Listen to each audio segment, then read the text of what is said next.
Come on. Why won't these potatoes wield legendary weapons and go on amazing quests?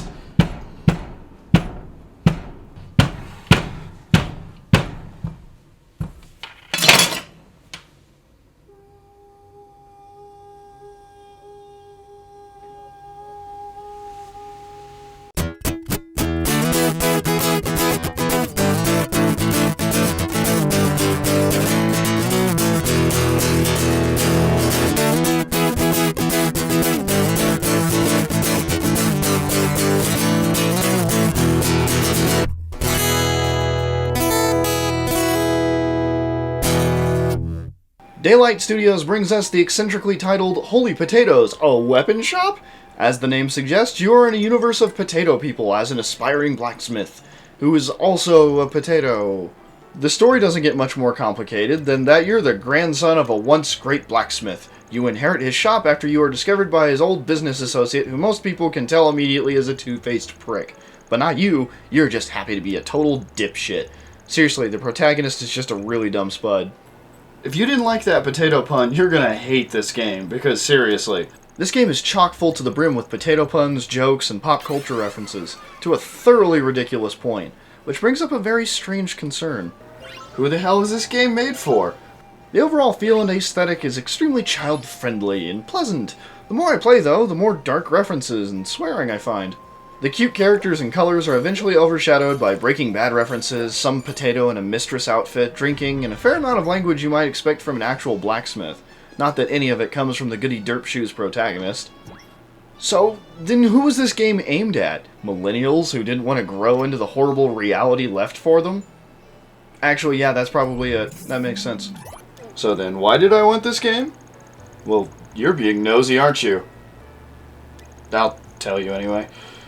I've always wanted to get into blacksmithing, so the basic premise just sounded great. Also, I'm a quarter Irish, so the idea of potatoes killing each other is programmed into my soul to sound amazing. The gameplay looked really addictive, and I was honestly worried I wouldn't see my friends and family for a while. The final selling point that convinced me I needed HPAWP, as the game calls itself a few times, was that the music was done by Kimura Masahiko. You may recognize that name from the Castlevania series, but I was excited for his work in the Suikoden series. Fortunately, the music is really good and matches the seasons and cutscenes beautifully. The world's map is oddly actiony, but whatever. Oh, and if you're in a season long enough, eventually the one long track will get repetitive and burn an image into your skull, but overall, I like the tracks. The gameplay is simple enough, but that's probably because the intro takes ages. In time, you'll understand hiring new smiths, sending them on vacations when they get stressed, making them adventure for vital items, researching new weapons using the hellish portal in the corner of your shop, and of course, having your smiths make masterpieces for sale or by request. Come to think of it, why is it called a weapons shop? You get most of your money from selling to adventurers in other far-off lands as opposed to anybody actually coming to your shop to buy anything. There's a couple more things that are probably worth mentioning.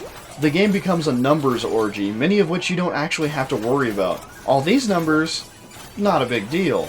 These numbers, actually what you need to worry about, so try not to be intimidated. Call me a pessimist, but something tells me this isn't how you actually forge weapons. Ugh. Oh, and when things get really crazy in the late game, occasionally there will be pathing issues. Just keep trying other routes. It'll fix itself.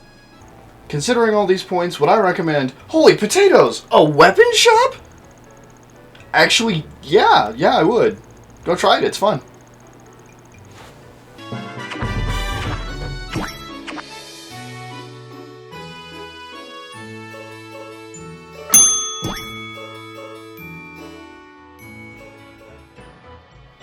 Thanks for watching this review. It means a lot. Hope you enjoyed it. If you did, you might give us that little thumbs up icon down there, because apparently that helps and YouTube things.